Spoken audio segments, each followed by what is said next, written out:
मित्रो, आजच्या महागड्या शिक्षणासाठी उच्च व तांत्रिक शिक्षण घेत असाल तर जी फीस लागते ती 8,00,000 10,00,000 आहे आणि त्यामुळे सर्वसाधारण घटकातील पालकांना चिंता सतवत आहे. परंतु काळजी नसावी. पीएम विद्यालक्ष्मी ही एक अशी योजना आहे ज्यामार्फत बँकेकडनं तुम्हाला शैक्षणिक कर्ज देण्यात येत आहे. आता तुम्हाला ऐकून आश्चर्य होईल की 10,00,000 कर्ज तुम्हाला मिळू शकतं, शैक्षणिक कर्ज.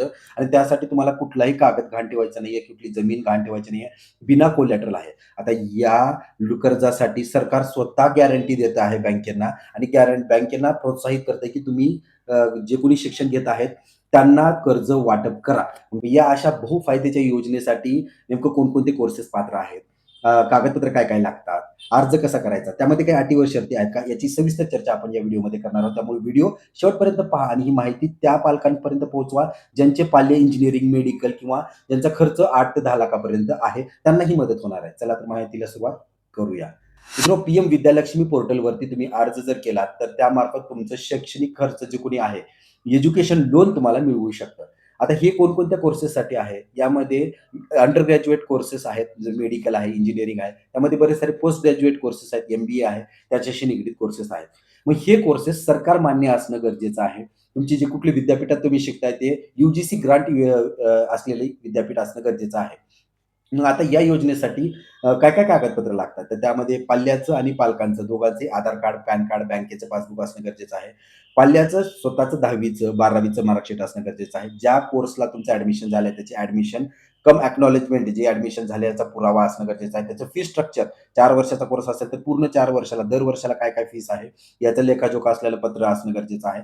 आणि सोबतच पालकांचं उत्पन्नाचा दाखला असणं गरजेचं आहे आणि एक पासपोर्ट साइज फोटो. इतकेच कागद तुम्हाला त्या वेबसाईटवरती अपलोड करणं गरजेचं आहे. आता यामध्ये अटी व शर्ती काय आहेत? जर का तुमचा उत्पन्न 4.5 लाखाच्या आत असेल, तर तुम्हाला यामध्ये सरकार जितका शिक्षणाचा काळ आहे म्हणजे 3 वर्षाचा किंवा 4 वर्षाचा असेल प्लस 1 वर्ष, 4 वर्ष प्लस 1 वर्ष असं 5 वर्ष तुम्हाला इंटरेस्ट सबव्हेन्शन, सेंट्रल सेक्टर इंटरेस्ट सबव्हेन्शन म्हणजे केंद्र सरकार तुमचं व्याज हे माफ केलं जातं 5 वर्षाचं आणि तुम्हाला व्याज सुरू होतं शिक्षण संपल्यानंतर 1 वर्षाच्या नंतर. जर का तुमचं उत्पन्न 4.5 लाख ते 8 लाखाच्या आत असेल, तर तुम्हाला व्याजावरती 3% ची सूट ही देण्यात येत आहे. जितकं व्याजाची रक्कम असणार आहे त्याच्यावरती 3% ची सूट देणार आहे.